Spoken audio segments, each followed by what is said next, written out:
सबसे पहली बात रखी है परधन परदारा। यदि हम दूसरे के धन की इच्छा रखते हैं किसी भी तरह से, जैसे छल कपट करके कि हम तुमको अमुक अमुक सुविधा देंगे, हम तुमको अमुक पद प्रदान कर देंगे, अमुक दुख निवृत्ति कर देंगे, अमुक अनुष्ठान के द्वारा, ऐसा भागवतिक प्रलोभन देकर किसी से धन लेना, या सांसारिक किसी छल कपट के द्वारा उसके धन का अपहरण करना, तो आप धन का उधर अपहरण कर रहे हैं, आपके भागवतिक धन का अपहरण उसको जा रहा है जिसका आप धन अपहरण कर रहे हैं, अपने आप ट्रांसफर हो जाएगा। आप छल कपट करके उसका धन ले रहे हैं तो दैवी शक्ति आपके भजन तप पुण्य का फल वहां पहुंचा देगी। सिद्धांत है, बहुत घाटा हो जाएगा। आप क्या समझते हो? आपके निमित्त से जो भी कुछ हो रहा है उसमें आपका तप और भजन खर्चा होता है। इसलिए किसी भी बहाने से ये परधन का प्रतिग्रह या परधन की चोरी या परधन का अपहरण की भावना न रखे, चाहे धामवासी हो या धाम आश्रित हो। इससे आपके सीधे भजन पर फर्क कैसे नहीं पड़ेगा? भावना है, प्रिया प्रीतम साथ चल रहे हैं, सखियां सामने संगीत बजा रही हैं, तो हिसाब किताब प्रिया प्रीतम अपने पीछे उनकी सेवा में वो प्रार्थना कर रहे हैं, स्वीकृति हो रही, मेरी प्रियाजू की इच्छा, इसलिए कहीं कर्ता भाव नहीं, कहीं प्रतिग्रह का भाव नहीं, कहीं स्वीकृति भाव नहीं, कहीं अहम भाव नहीं। अब वो कृपा सीधे प्रिया प्रीतम संभालेंगे, आप वहां कहीं नहीं है। आपको लाखों प्रणाम कर रहे हैं, आपकी भावना है मेरे प्रिया प्रीतम मेरे साथ चल रहे हैं, उनको नमस्कार हो रहा है, मैं तो उनकी सेवा में चल रही हूं, खत्म। अगर मेरे को प्रणाम तो हिसाब उसका देना होगा। अगर प्रिया प्रीतम को प्रणाम हो, आप सेवा में आप केवल देख रहे हैं, वो हिसाब प्रिया प्रीतम, वो अमोघ आनंद समुद्र है। हर जीव का परम कल्याण एक निमेष मात्र में कर देने की सामर्थ्य हमारे प्रिया प्रीतम में है। निमेष कहते हैं पलक झपकने के समय को। परदार, चाहे गृहस्थ में हो, चाहे विरक्त में हो, चाहे वृंदावनवासी हो या वृंदावन के आश्रित हो, परिस्त्री के प्रति काम भाव से दर्शन करने से सारे सुकृत नष्ट हो जाते हैं। और कहीं उनके अंग प्रत्यंग का अचानक दर्शन हो जाता है तो दोबारा दृष्टि नहीं जानी चाहिए। अगर एक बार आपने देखा, दोबारा फिर काम भाव से देख लिया तो आपकी तपस्या, आपके सुकृत सब ढक जाएंगे। बाणासुर की जब भुजाओं का भगवान सुदर्शन चक्र से छेदन कर रहे थे, श्रीमद् भागवत में पढ़ लेना, तो जब देखा उनकी कुल माता आदि देवी ने कि अब किसी भी तरह भगवान का सुदर्शन चक्र छोड़ेगा नहीं बाणासुर को, तो वो दिगंबर होकर सामने खड़ी हो गई। सोई भगवान ने आंख मूंद ली और सुदर्शन चक्र को शांत कर लिया। इसमें महादेव जी की प्रेरणा थी, क्योंकि चाहते थे 4 भुजाएं तो बची रहें, 1000 भुजाओं का छेदन। आगे भगवान का सुदर्शन चक्र रुकता ही नहीं बिना आज्ञा के। तो भगवान शिव की आंतरिक प्रेरणाओं, उनकी जो कुल देवी थी, वो आकर दिगंबर होकर खड़ी हो गई। भगवान ने वहां लिखा है, यदि किसी के अंग प्रत्यंगों का दर्शन हो जाए तो सारे सुकृत नष्ट हो जाते हैं। इसलिए पर शब्द लिखा हुआ है। गृहस्थ में भी है तो जो पराई माता बहनें हैं, अगर वृंदावन का आश्रय लिए भगवत मार्ग के पथिक हो तो दृष्टि एक बार जाने में क्षमा है। अचानक आप जा रहे थे, दृष्टि पड़ गई आप नीचे, मानो यमुना के किनारे कोई स्नान कर रही माता बहन, या अचानक दृष्टि गई तो आपकी असावधानी थी, आप सावधान हो जाइए। दोबारा यदि काम भाव से भरकर देखा तो देखने मात्र से आपके सुकृत नष्ट हो जाएंगे, जो आपको परमार्थ में बढ़ाने वाले हैं। तीसरा, द्वेष। जब हमारे प्रतिकूल कोई आचरण करता है तो हमें द्वेष हो जाता है। ये द्वेष बहुत ही घातक है, प्रायः सबके हृदय में रहता है और वो जलाता रहता है। जरा सी प्रतिकूल बात पर द्वेष हो जाएगा। अगर द्वेष हो गया तो भगवान की भक्ति बढ़ेगी नहीं, क्षीण होती जाएगी। क्योंकि भगवान कह रहे हैं अद्वेष्टा सर्वभूता नाम, किसी भी भूत प्राणी से तुम्हारा दोष भावना, दोष में ही द्वेष होता है।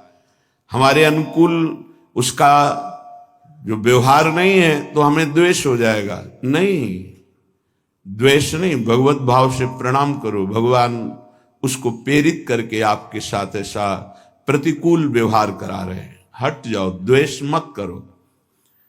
मात्सर्य ये बड़ा सूक्ष्म विषय है। मेरे से अधिक ये बढ़ता जा रहा है किसी भी मार्ग में, और हृदय में जलन होना, इसे मात्सर्य कहते हैं। ये प्राय बड़े बड़े साधकों के भी अंदर रहता है। किसी की यश कीर्ति सुन करके जो हृदय में एक जलन होती है उसका नाम मात्सर्य है। मत्सरति, मेरे से आगे जा रहा है।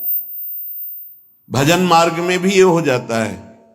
इसलिए श्रीपाद ये विश्राम की तरफ वृंदावन महिमामृत जा रहा, सार सार बातें बता रहे हैं। मात्सर्य बहुत कठिन है छोड़ना। यदि भगवत भाव नहीं करोगे तो मात्सर्य नहीं छोड़ पाओगे। अंदर अहम रहता है, तभी मात्सर्य का प्रादुर्भाव। ये बहुत जलाता रहता है, बड़े बड़े अपराध कराता रहता है। मेरे से आगे बढ़ा जा रहा है। किसी की यश कीर्ति सुनकर, किसी की बढ़ोतरी देखकर, किसी भी तरह से किसी को सुख में देखकर हृदय जो जलता है उसे मात्सर्य कहते हैं। लोभ, हर इंद्रिय के भोग का लोभ होता है। लोभ पास जय गल न बंधाया, सो नर तुम समान रघुराया। गोस्वामी तुलसीदास जी कह रहे, जिसने लोभ रूपी फांसी में अपने गले को नहीं बंधाया वो साक्षात श्री भगवान का स्वरूप हो जाता है। लोभ पास जय गल न बंधाया, सो नर तुम समान रघुराया। चाहे वो स्त्री शरीर में उपासक हो, चाहे पुरुष शरीर में, किसी भी वस्तु का, किसी भी भोग का लोभ नहीं होना चाहिए। किसी भी धन का, स्वर्ण का, पद का लोभ बहुत तरह का होता है। लोभ एक रख लो तो सब लोभ खत्म हो जाएंगे। नाम बढ़ाने का लोभ, नाम जपने का लोभ, कितना नाम अधिक जप लूं इसका लोभ बढ़ा लो तो ये सब लोभों को नष्ट कर देगा। अनृत, झूठ बोलना उपासक के लिए बहुत हानिकारक है। झूठ बोलना नहीं, चालबाजी, छल कपट का व्यवहार उपासक के हृदय में। संत सरल चित जगत हित, जान स्वभाव स्नेह। जिनका स्वभाव प्रेममय होता है, चित्त सरल होता है, कोई छल कपट हृदय में नहीं होता, वो संत मार्ग का पथिक संत है। अनृत, झूठ बोलना नहीं होना चाहिए।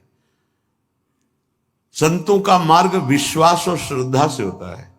यहां कोई कह दे कि ऐसा से ऐसा बिल्कुल 100% सही, उसमें ये विचार नहीं होता कि ये झूठ भी बोल सकता है क्या, ये कपट भी कर सकता है क्या, क्योंकि विश्वास से ही हमारी यात्रा हुई है। तत्काल विश्वास। ऐसे ही पूरा जगत जो थोड़ा भी आस्तिक है संतों के वचनों पर विश्वास करता है कि ये कभी झूठ नहीं बोलते। साधक देखते ही पता चलता है कि भगवान के जन है, ये झूठ क्यों बोलेंगे, उनकी बात पर तत्काल विश्वास होता है। इसलिए अनृत, कभी झूठ बोलने का आपके हृदय में विचार ही न रह जाए, ऐसा इष्ट देव से प्रार्थना करे कि हमें वो सामर्थ्य प्रदान कीजिए कि मैं कभी झूठ ना बोलूं। किस बात के लिए झूठ बोलूं? एक गलती छुपाने के लिए 1000 गलतियां कर बैठते हैं हम। अगर एक गलती स्वीकार कर ले तो 1000 गलतियों से बच जाएंगे। हम झूठ क्यों बोले? परुख, कड़ुआ वचन, झूठ नहीं बोलना, इसके साथ कठोर वचन नहीं बोलना। कुछ भजन करने वाले उपासक समझ नहीं पाते तो ऐसे सेवक जी बड़ा विनोद करके उनके लिए बोल रहे हैं। एक रिसाने से रूखे से दीखत पूछत रीति भभूकत धावत। बोले एक ऐसे मानो गुस्सा है, रिसाने से मानो हृदय शुष्क है, रूखे से दीखत, बात करो तो भभूकत धावत। भभूकत धावत, भूकत शब्द श्वान के लिए है, वो एकदम ऐसे नहीं, ऐसा नहीं। उपासक का व्यवहार बहुत सरल, मृदु और उदासीन, दोनों बातें समझनी है। गंभीर शब्दों में, मृदु शब्दों में हल्की मुस्कुराहट लेते हुए बात कह दी, उदासीन हो गया। एक रिशाने से रूखे से दीखत पूछत रीति भभूकत धावत, ऐसा नहीं होना चाहिए। एक रंग मगे बोलन, ये भी नहीं होना चाहिए कि बहुत सजा करके सामने वाले, नहीं, सीधी बात, सरल चित्त से मंद मुस्कान से उत्तर दिया। आवश्यक हुआ तो, कोई हमारा द्वेष नहीं, कोई हमारा कड़ुआपन नहीं है, और उदासीन हो गए। परुख वचन कबहु न कहा, कठोर वचन कभी उपासक न बोले। पर आप भी द्रोह, किसी दूसरे से द्रोह का आचरण निष्ठुरता पूर्वक जो होता है वो कभी नहीं होना चाहिए। पराभित द्रोह, कठोर व्यवहार करते हुए द्रोह का आचरण नहीं करना चाहिए। हमारा व्यवहार मृदु होगा, आप हमारे साथ कठोर व्यवहार करते हो, वो आपका स्वभाव है, हम छोड़ देते हैं आराध्य देव के ऊपर।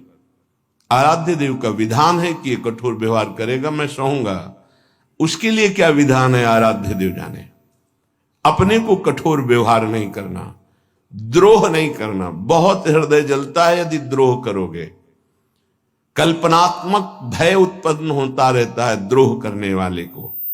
कभी द्रोह करने वाला शांति से नहीं रह सकता है, इसलिए किसी से द्रोह ना करे। अपने से जो द्रोह करे उसको भी नमस्कार करे। हम द्रोह की भावना पुष्ट नहीं होने देंगे। आप अपनी तरफ से करो, हम आपको नमस्कार करेंगे। हमारा परमार्थ का मार्ग है, आप स्वार्थ में इसलिए समझ नहीं पा रहे। मिथ्याभिलापान, उपासक को व्यर्थ की बातें करने की आदत पर शासन करना चाहिए। बहुत अच्छे अच्छे उपासकों के दर्शन होते हैं, बोलते ही नहीं, ऐसा लगता है बाणी ही नहीं, सेवा में लगे, कभी कोई बातचीत नहीं। बहुत अच्छा है, जब बोले तो प्रिया प्रीतम की बात बोले, नहीं ताते मौन रहना उचित है, गुरुदास जी कह रहे हैं। तो परधन परदार द्वेष मात्सर्य लोभा अनृत परुख पराभिद्रोह मिथ्याभिलापान त्यजति, इतने दोषों का त्याग कर दे। ये वृंदावन की रहनी है, ये वृंदावन के आश्रित का आचरण है। चाहे जहां रहते हो इसको स्वीकार कर लो। तो इह भक्तो राधिका प्राणनाथ है, श्री प्रिया प्रीतम जो हमारे प्राणनाथ हैं, इस आचरण से उसे अपना स्वीकार कर लेते हैं। बहुत जोर की बात है। हम तो प्रभु को अपना मानना शुरू कर दिया, और जब वो मुझे अपना मान ले, आगे के श्लोक में बहुत खुल के इसकी व्याख्या की कि एक बार प्रिया प्रीतम जिसकी तरफ देख लेते हैं उसका संसार बंधन नष्ट हो जाता है। एक बार देख लेते हैं। ऐसा श्रीमद् राधा सुधा निधि में जिस दिन श्री जी ने कृपा दृष्टि से देख लिया, ऐसा महासुख प्रकट होगा कि अगर करोड़ों मोक्ष होते तो वो भी हे हो जाते, तुच्छ हो जाते। करोड़ों मुक्तियों को तुच्छ कर देने वाली कृपा कटाक्ष हमारी श्री राधा किशोरी की है। यहां कह रहे हैं यदि ऐसे आचरण आप करोगे तो प्राणनाथ का प्यार नहीं पा पाओगे, और अगर इन आचरणों का त्याग कर दोगे, जो अभी त्याज्य बताया गया, त्यजत इह भक्तो राधिका प्राणनाथ है, अगर इन दोषों को त्याग दिया नाम के बल से, आश्रय के बल से, तो तुम्हारे प्राणनाथ तुम पर प्रसन्न हो जाएंगे। तुम जो भक्ति करते हो तुम्हारी भक्ति करेंगे। तुम्हारी भक्ति क्या होती है? भावे मोहि जोई सोई सोई करे प्यारे। अब जो मुझे भाता है मेरे प्यारे वही करते हैं। न खलु भवती बंध्या तस्य वृंदावन आशा, उसकी कभी वृंदावन की आशा और वृंदावन का फल कभी नहीं छूटेगा। वृंदावन का फल प्रिया प्रीतम की सेवा में पहुंच जाना, वृंदावन की आशा चिदानंद वृंदावन में प्रवेश पा, ये दोनों कभी व्यर्थ नहीं जाएंगे जो ऐसी रहने से रहता है। बंध्या कहते हैं कि जो पुत्र नहीं प्रकट करती, वो आशा बंध्या है, जिसमें ये दोष है वो फल प्रकट नहीं कर पाएगी, इसलिए इन दोषों का त्याग करें। परधन का, परिस्त्री का, द्वेष का, मात्सर्य का, लोभ का, झूठ का, कठोर वचन का, दूसरे से कठोर द्रोह करने का, निष्ठुरता का और मिथ्या भाषण का जो त्याग कर देता है, प्रिया प्रीतम उसे अपना स्वीकार कर लेते हैं। निर्मर्यादाश्चर्य कारुण्य पूर्णो राधा कृष्णो पश्यतश्चेत् कदाचित्। राधा कृष्णो पश्यतश्चेत् कदाचित्, यः कोऽप्यस्मिन् यादृशास्तादृशो वा देहस्यान्ते प्राप्नुयादेव सिद्धिम। देख लो, विश्वास करो, यदि आप ऐसे चलोगे तो आपके ऊपर दोनों की दृष्टि हो जाएगी। राधा कृष्णों पश्यतश्चेत् कदाचित्, किसी समय वो आपको देख लेंगे, उनके महल में रह रहे हो, पक्का विश्वास करो। ये तो यहां तो कहा जा रहा है कदाचित किसी समय देख लेंगे, अपने को रोज देखते हैं, हम ही को नहीं, आप सबको देखते हैं, क्योंकि आप नहीं देख रहे, जब देखते हैं तो पता चलता है वो किस किस को देख रहे हैं। वो सब आप शरणागत हैं, आप सबको देखते हैं। कदावा खेलंतो ब्रजनगर वीथीषु हृदयम हरंतो श्री राधिका मधुपति कुमारो सुकृतिना। जो हमारे नवल किशोर युगल सरकार हैं, खेलते खेलते कभी देख लेंगे और आपके चित्त का अपहरण कर लेंगे। कदावा खेलंतो ब्रजनगर बीथीषु हृदयम हरंतो श्री राधा मधुपति कुमारो सुकृतिना। अकस्मात किसी दिन दृष्टि पड़ेगी हमारे सरकार की और आपके चित्त को चुरा के निहाल कर देंगे।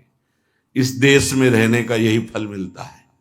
कदा वह खेलंतो, कभी खेलते खेलते युगल सरकार, ये मेरा शरणागत है, राधा राधा पुकारता रहता है, देख लिया, निहाल कर देंगे। निर्मर्याद कारुण्य पूर्ण, कोई सीमा नहीं जिनकी करुणा की, उस करुणा से पूरित होकर राधा कृष्णों पश्यतश्चेत् कदाचित्, उसे राधा कृष्ण देख लेते हैं। किसको? जो वृंदावन का आश्रय लेकर ऐसी रहनी जो पीछे बताई गई, या वृंदावन का वास करके ऐसी रहनी से जो है हमारे प्रिया प्रीतम उससे देख लेते। अब कह रहे चाहे वो कैसा कोई भी क्यों न हो,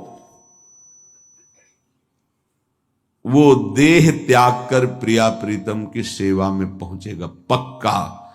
देहस्यांते प्राप्नुयादेव सिद्धिम, वो इस परम सिद्धि को प्राप्त हो जाएगा कि प्रिया प्रीतम के समीप पहुंच जाएगा। या कोप्यस्मिन, कोई भी हो, याद शास्ता दृशोवा, वो कैसा भी हो, अगर इस रहनी से वृंदावन का आश्रय ले लिया, वृंदावन की आशा कर ली है, वृंदावन का वास कर रहा है, तो एक दिन प्रिया प्रीतम देख लेंगे, पक्का देख लेंगे। विश्वास करो, जो लिखा है हरिवंश महाप्रभु भी श्रीमद् राधा सुधा निधि में वही, और हृदय भी वही साक्षी इस बात का कि वो देख लेते हैं। और वो जब देख लेते हैं तो फिर निहाल हो जाता है जीव, एक अलवेली मस्ती आती है उसके हृदय में। इसलिए बहुत महिमामयी बात कह रहे हैं कि अभी तक तो हमने तुमसे कहा कि धर्म कर लो, आज कहता हूं अधर्म कर लो। श्रीपाद बड़ी गूढ़ भाषा में कह रहे हैं, कुरु शकल मधर्मम मुंच सर्वत स्वधर्म त्यज गुरुमपि वृंदारण्य वासानुरोधात। आज मैं तुमसे कहता हूं कि एक अधर्म कर लो तुम। क्या धर्म? बोले मुंच सर्व स्वधर्म, सब धर्मों का त्याग कर दो, या धर्म कर लो। विनोद की भाषा में कह रहे कि किसी को लगता हो कि मैं अपने कुल धर्म का त्याग करूंगा, अपने किसी का मैं पति हूं, किसी का पुत्र हूं, किसी का मैं पिता हूं, किसी का भाई हूं, तो हम भाई होने का क्या धर्म है, पति होने का क्या धर्म है, पुत्र होने का क्या धर्म है, पिता होने का क्या धर्म है, और मैं अमुक वर्ण का हूं, उसका धर्म क्या है, बड़ा बड़ा। तो कह रहे हैं आज मैं कह रहा हूं कुरु सकल अधर्मम, आज ये सब अधर्म कर डालो। आगे वर्णन कर रहे हैं क्या धर्म? बोले यद्यपि अपना स्वधर्म पालन करना बड़ी महिमा में है, लेकिन मैं कह रहा हूं सा स्वधर्मम त्यज, छोड़ अपने धर्म को। अरे बोले भगवान तो कह रहे हैं स्वधर्मो निधनो श्रेय पर धर्मो भयावह। तो वही भगवान आगे कह रहे सर्वधर्मान परित्यज्य, वही श्रीपाद कह रहे। बहुत गूढ़ भाषा संतों की होती है। कह रहे कुरु सकल अधर्मम, ये जितनी मैं कह रहा हूं ये सब अधर्म कर डालो। क्या? बोले सर्व स्वधर्म त्यज, अपने स्वधर्म का त्याग कर दो। फिर क्या करो? बोले गुरुमपि त्याज्य, जो गुरुजन, यहां गुरुजन का शब्द गुरु से नहीं है, पूज्य जन है, बाबा हैं, परबाबा हैं, पूज्य जन हैं, जो जिनको हम गुरुजन की तरह आदर करते हैं, बोले उनकी भी अवहेलना कर दो, नहीं सुनना। वृंदारण्य वासानुरोधात, आप वृंदावन का आश्रय, वृंदावन के वास का अनुरोध प्रिया प्रीतम से करके ये सब कुछ छोड़ दो। सातो परम धर्म, ऐसा मत सोचना कि ऐसा करने से अधर्म हो जाएगा। बोले सातो परम धर्म, परम धर्म की प्राप्ति हो। गोकर्ण जी भी अपने पिता को आदेश करते हैं, धर्मम भजस्व सततम त्यज लोक धर्मान, लोक धर्म का त्याग करके परम धर्म का भजन करो पिताश्री। कैसे करूं? सेवन सदा साधु पुरुषं जहि काम तृष्णाम, सदा संत महापुरुषों की सेवा करो कामना और तृष्णा का त्याग करके, क्योंकि संत सेवा में बाधा पहुंचा देती है कामना और तृष्णा। दोष दर्शन हो जाएगा, आपको जलन हो जाएगी, ईर्ष्या हो जाएगी। यदि कामना है, जही काम तृष्णाम, तृष्णा है, ये आपको बाधा पहुंचा देगी। नहीं तो लोक धर्म का त्याग कराकर भागवत धर्म में स्थित करने की सहज सामर्थ्य साधु समागम से प्राप्त हो जाती है। बहुत ऊंची बात कह रहे हैं। सातों परम धर्म, परम धर्म बन जाएगा। च भक्ति, परम भक्ति बन जाएगी। सा गुरुणाम सेवा, परम गुरुजनों की सेवा बन जाएगी। किल कलुष राशिर यदि वासांतराय, यदि वृंदावन धाम का तुम्हें वास मिल गया, आश्रय मिल गया, तो सबका कल्याण हो जाएगा। तुम्हारे माता पिता प्रपितामह जितने भी हैं, 14 आगे की 7 पीछे की 21 पीढ़ियां परम पद में चली जाएंगी यदि भजन परायण हो गए। पर बड़ा कठिन है, इन बातों को समझ पाना बड़ा कठिन है। भगवत प्राप्ति ही जीवन का परम लक्ष्य है। और देखो जैसा वातावरण होता है उसका प्रभाव पड़ता है। सिद्ध पुरुषों की बात अलग है, साधकों को भागवतिक वातावरण यदि मिले तो बहुत जल्दी भक्ति का प्रादुर्भाव होकर के उसका बढ़ना हो जाए। जैसे आप यहां सुन रहे हैं तो भागवतिक आकर्षण हो रहा है, अभी आप बाहर निकले तो सांसारिक आकर्षण धूल डाल देगा। ये जो चिंतन बन रहा है, लक्ष्य बन रहा है, बैठे बैठे देखो लक्ष्य बन रहा है, दोषों के त्याग का और भगवत प्राप्ति का कहीं न कहीं बीज पड़ रहा है। बाहर जाते ही ऐसे केमिकल छिड़क दिए जाएंगे कि वो अंकुरित ही नहीं हो पाएगा। माया का बड़ा प्रभाव है। तो कैसे हम बाहर बचे? हृदय में आश्रय और मुख में नाम जप है, पक्का कोई भी प्रभाव नहीं कर पाएगा। नाम जब चल रहा हृदय में आश्रय है। राधा मधुपति पदाम्बुज भक्ति रसपूर दूर मुक्तस्य अजितेन्द्रियस्य कृपया मम वृंदारण्यमाश्रयो भवतु। ना तो किसी प्रेमी का संग हुआ और ना इंद्रियों पर विजय प्राप्त की, तो क्या भजन बनेगा? बोले हम तुम्हें उपाय बता रहे हैं, यदि तुम वृंदावन आ गए तो दोनों बातें हो जाएंगी। अजितेंद्रिय होते हुए भी तुम्हें भगवत प्राप्ति हो जाएगी। और भगवत प्रेमियों का संग तो यहां गली गली में है, वो करा देंगे, प्रभु करा देंगे। राधा मधुपति पदाम्बुज भक्ति पक्का जागृत हो जाती है।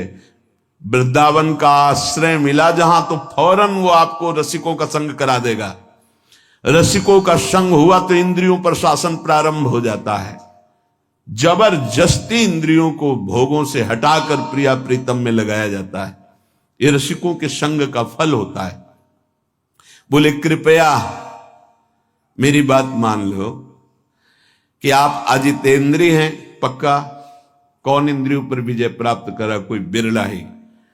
और आप प्रेमी जनों के संग का सेवन नहीं कर रहे, लगभग ऐसा ही होता है। संग का तात्पर्य होता है उनकी आज्ञा में रहना। आज्ञा पे हैं तो दूर हैं आप, हृदय की बात नहीं जानते।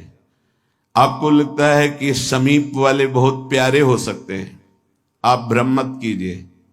मिलना, समीप बैठना या समीप रहना, यही प्रेम का लक्षण नहीं होता। भगवान ने ब्राह्मण पत्नियों को मथुरा को बताया था, मेरी आज्ञा का पालन करना, मेरा नाम कीर्तन करना, मेरा गुण कीर्तन करना, मेरा ध्यान, ये मेरे सानिध्य से भी जल्दी अधिक प्रेम प्रकट कर देगा, ये भगवान ने कहा। ऐसे ही रसिक महापुरुषों की आज्ञा में रहना, उनके बनकर रहना, हृदय से उनको अपना मानना, तो हृदय खिंचता रहता है।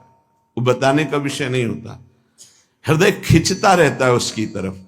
और वो जब हृदय खिंचता है तो जो हृदय में चलता है वो वहीं चलने लगता है। खास बात को पकड़ना, हम लोग बाहरी बात को पकड़ते कि हमारी तरफ तो देखा भी नहीं, हमसे तो बात भी नहीं करते, हमको तो कोई सेवा भी नहीं मिली, हम समीप भी नहीं बैठ पाते, तो पता नहीं उनकी हम याद में है कि नहीं। ऐसा नहीं। बाहरी व्यवहार में आप पास बैठे हुए देख सकते, हो सकता है 24 घंटे में उनकी एक बार याद ना आती हो, और आप दूर रहकर उनकी आज्ञा का पालन करते, हो सकता है 24 घंटे आप उनकी स्मृति में आते हो। कैसे तुम्हें पता चलेगा? तुम चित्त जोड़ो, और जब तुम्हारे चित्त में आह्लाद हो रहे लगने लगे कि मुझे बहुत प्यार करते, तो समझ लेना उनका चिंतन और आपका चिंतन जिस दिन एक होगा, आप जान जाओगे कि रसिक महापुरुष गुरुदेव कितना हमें प्यार करते हैं। सच्ची मानना। तुम्हें कैसे बताए? प्यार हृदय का विषय होता है, बाहरी व्यवहार का विषय नहीं होता है। इसलिए कह रहे कि अगर रसिक जनों से आप दूर हैं, आप अजितेंद्रिय भी हैं, तो आप चिंता ना करें, आप शरणागत हैं, आप आश्रित हैं। राधा मधुपति पदाम्बुज भक्ति रस पूर्ण, आपका हृदय प्रिया प्रीतम के प्रेम रस से पूर्ण हो जाएगा। आप एक एक मिनट आपका जो जा रहा है बहुत कीमती जा रहा है, बहुत महिमा में जा रहा है। आप ये मत देखो कोई देख रहा है कि नहीं देख रहा, आप अपनी दिनचर्या में, आप अपनी शरणागति में सच्ची आपको बहुत प्यार है। प्यार का मतलब गले लगाना नहीं, प्यार का मतलब बात करना नहीं, प्यार का मतलब देखना नहीं, प्यार का मतलब ये कहना नहीं कि मैं आपको बहुत प्यार करता हूं। वो हृदय का विषय होता है। इसीलिए इस श्लोक में कह रहे हैं कि राधा मधुपति पदाम्बुज भक्ति रसपूर पर दूर मुक्तस्य, जीवन मुक्त महापुरुषों की समीपता नहीं प्राप्त है, दूर है। अजितेंद्रियस्य, वो अजितेंद्रिय भी है, पर कृपया उसके ऊपर कृपा बरसेगी। वो आश्रित है, वो शरणागत है। तो मम वृंदारण्यमाश्रयो भवतु, कभी कृपा हो जाए मुझे वृंदावन का आश्रय मिल जाए। वृंदावन